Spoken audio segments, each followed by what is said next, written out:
Kembali bersama kami dalam IDX First Session Closing. Pemirsa, OJK mengungkapkan tengah menyiapkan aturan turunan terkait biaya pinjaman fintech peer-to-peer lending atau pinjol. Sebagai regulator, OJK berupaya untuk menemukan titik keseimbangan bunga pinjol antara kepentingan konsumen, pemberi pinjaman, dan penyelenggara layanan.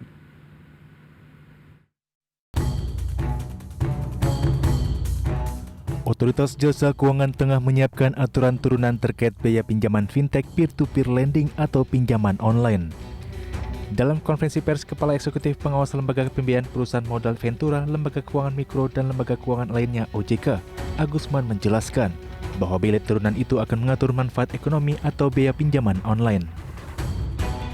Oleh karena itulah, saat ini OJK sedang melakukan penyusunan peraturan turunan yang antara lain mengatur mengenai besaran manfaat ekonomi.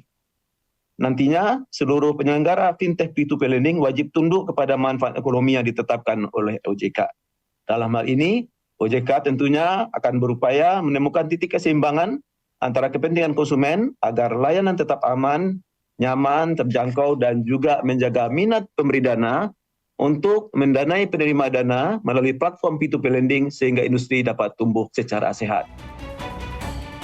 Sebagai regulator, OJK memastikan akan berupaya menemukan titik keseimbangan soal bunga pinjol antara kepentingan konsumen, pemberi pinjaman, dan penyelenggara layanan.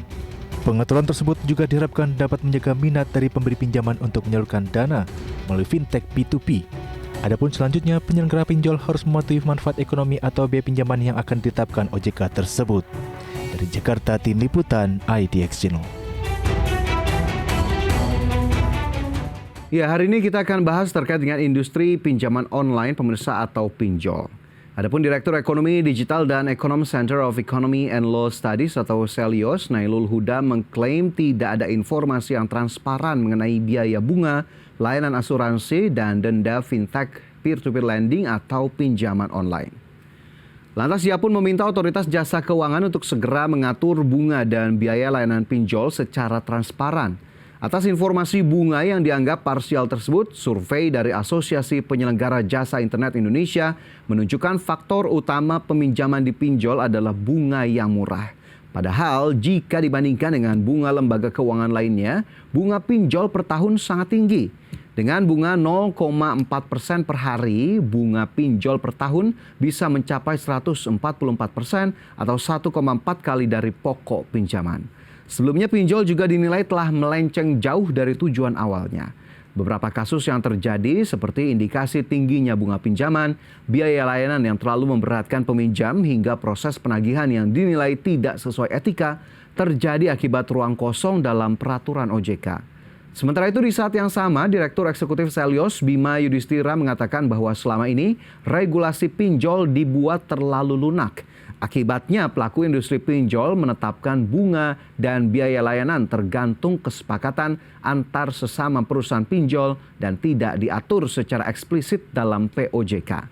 Sementara itu pemirsa, OJK mengungkapkan bahwa ketentuan mengenai modal minimum belum seluruhnya dipenuhi oleh perusahaan pinjaman online. Bahkan perusahaan yang belum memenuhi ketentuan ekuitas minimum kian bertambah. Dan berikut kita simak informasi selengkapnya.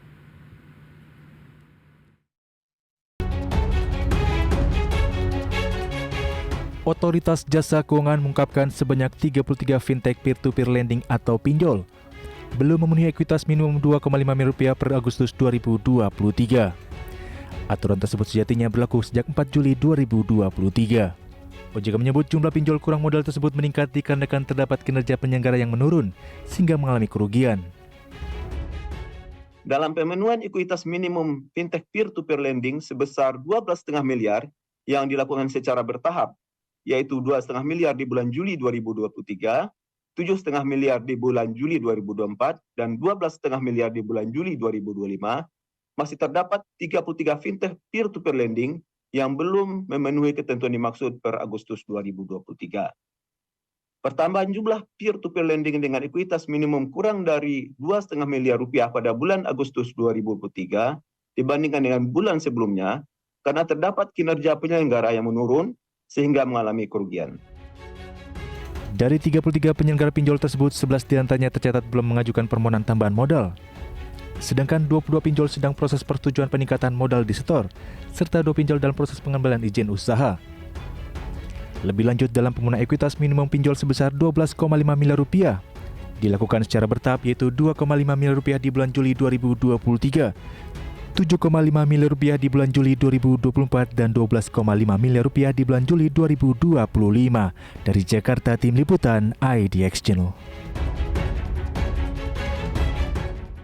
Ya, masih seputar industri pinjaman online pemirsa, di mana data terakhir menunjukkan pertumbuhan outstanding pembiayaan di Agustus 2023 melambat menjadi 12,46% year on year dibandingkan Juli 2023 yang sebesar 22,41% dengan nominal sebesar 53,12 triliun rupiah. Ya, Otoritas Jasa Keuangan melaporkan terdapat 2 fintech peer-to-peer lending atau pinjaman online yang sedang dalam proses pengembalian izin usaha. Hal tersebut terkait dengan pemenuhan ekuitas minimum yang dipersyaratkan sebanyak 2,5 miliar rupiah. Kepala Eksekutif Pengawas Lembaga Pembiayaan, Perusahaan Modal Ventura, Lembaga Keuangan Mikro, dan Lembaga Keuangan lainnya OJK, Agusman, membeberkan bukan tidak mungkin akan ada fintech lending lain yang menyusul dana fix untuk mundur dari industri pinjaman online. Lebih lanjut, pemirsa, meski terdapat 33 perusahaan pinjol yang belum memenuhi ketentuan minimum ekuitas, namun di sisi lain sudah terdapat 22 entitas pinjol yang sedang dalam proses peningkatan modal di perizinan OJK. Dalam hal ini, OJK pun melihat terbukanya kesempatan perusahaan fintech lending melakukan konsolidasi terkait pemenuhan modal tersebut. Adapun sebelumnya OJK mencabut izin usaha perusahaan penyelenggara layanan pendanaan bersama berbasis teknologi informasi alias pinjol, yakni PT Dana Fix Online Indonesia alias Dana Fix. Dan masih dari industri pinjaman online, pemirsa, OJK memastikan upaya pemberantasan aktivitas keuangan ilegal termasuk pinjol ilegal terus dilakukan. Bahkan hingga Oktober, ribuan pinjol ilegal disebut telah diblokir. Lantas bagaimana upaya OJK terkait hal ini dan juga terkait pemberantasan pinjol ilegal? Berikut rangkuman informasinya.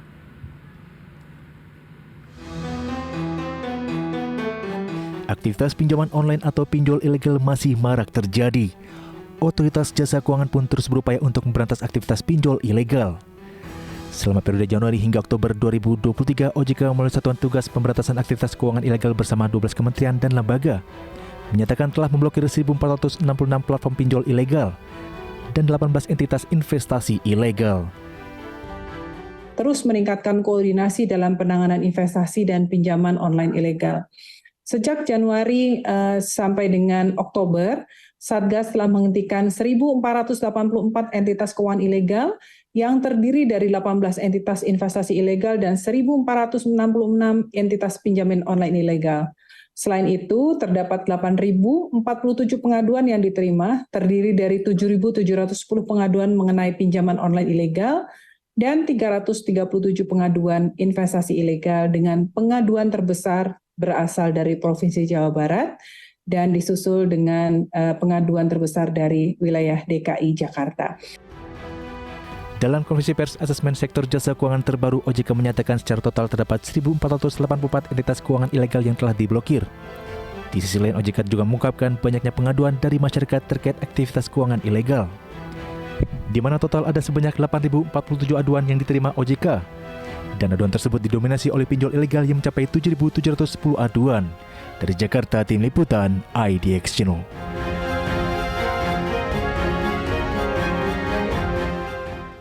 Ya, pemirsa, dalam beberapa tahun terakhir, pinjaman online kerap dijadikan alternatif bagi masyarakat untuk mendapatkan kredit.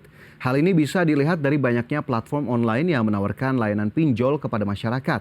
Pasalnya, pinjol memiliki persyaratan yang mudah. Namun dalam praktiknya, banyak pihak tidak bertanggung jawab yang mendirikan pinjol ilegal dan belum terdaftar di Otoritas Jasa Keuangan. Ya, pemirsa, pinjol ilegal sendiri rata-rata sulit terendus di awal sehingga kemudian membuat nasabah atau peminjam merugi. Selain itu, pinjol ilegal terkadang memberikan suku bunga yang tergolong besar sehingga menyebabkan beberapa nasabah gagal membayar pinjol tersebut. Lantas ada beberapa cara untuk melaporkan pinjol ilegal, namun sebelum mengetahui bagaimana cara melaporkan pinjol ilegal, Anda perlu mengetahui terlebih dahulu seperti apa ciri-ciri dari pinjol ilegal agar kita sama-sama bisa mewaspadainya. Yang pertama, pinjol ilegal cenderung memaksa untuk meminjam uang. Beberapa aplikasi pinjol ilegal kerap memaksa nasabah untuk menggunakan aplikasi untuk meminjam uang tersebut. Kedua, tidak diberikan atau tanpa syarat apapun. Kita juga sebaiknya mewaspadai aplikasi pinjaman yang menawarkan produk pinjaman yang tidak memiliki syarat apapun. Intinya semudah itu, pemirsa. Kemudian yang ketiga, informasi perusahaan tidak jelas. Kemudian juga ada sejumlah cara untuk melaporkan pinjol ilegal, di antaranya melapor ke polisi, dan selain melapor langsung ke kantor polisi, kita juga bisa melapor secara online dengan mengakses situs patrolisiber.id atau melapor ke alamat email info@cyber.polri ya, maksud kami .go.id. Selanjutnya juga kita bisa melaporkan ke Otoritas Jasa Keuangan atau OJK, di mana OJK telah menyediakan satgas khusus untuk masyarakat bisa melakukan pengaduan dan laporan terkait pinjol ilegal. Dan terakhir, kita juga bisa melaporkan pinjol ilegal kepada pihak konten Kementerian Kominfo, di mana laporan ke Kominfo berguna untuk membantu proses pemblokiran pinjol ilegal. Tidak hanya memblokir konten dari pinjol ilegal tersebut, namun juga aplikasi di App Store atau Play Store yang terindikasi pinjol ilegal juga bisa langsung diblokir oleh Kominfo agar kemudian tidak bisa lagi diakses oleh masyarakat. Ya pemirsa, mengenai pinjaman online atau industri pinjol di Indonesia, sebetulnya yang perlu dilakukan edukasi dan juga literasi lebih lanjut adalah masyarakat agar kemudian sebisa mungkin bisa melakukan pengaturan dari sisi keuangan agar kemudian tidak terjebak rayuan, tidak terjebak kemudahan dari pinjaman online. Namun jika memang pinjaman online menjadi alternatif untuk melakukan pinjaman, masyarakat juga sebaiknya sudah mengkalkulasikan dengan cermat, mengkalkulasikan dengan matang agar kemudian kewajiban-kewajiban yang timbul di belakangnya bisa dapat terselesaikan dengan baik dan kemudian tidak terjadi konflik ya antara peminjam dan juga perusahaan pinjaman online tadi. Sekaligus industri pinjaman online juga harus terus berbenah dan terus kembali ke niat awal untuk kemudian membantu masyarakat secara luas dan kemudian tidak dibebani dengan biaya-biaya yang cenderung memberatkan. Dan juga kita tunggu tadi aturan turunan dari OJK terkait dengan biaya bunga pinjaman online. Dan pemirsa, kita cukupkan informasi di segmen ini. IDX First Session Close yang akan segera kembali sesaat lagi.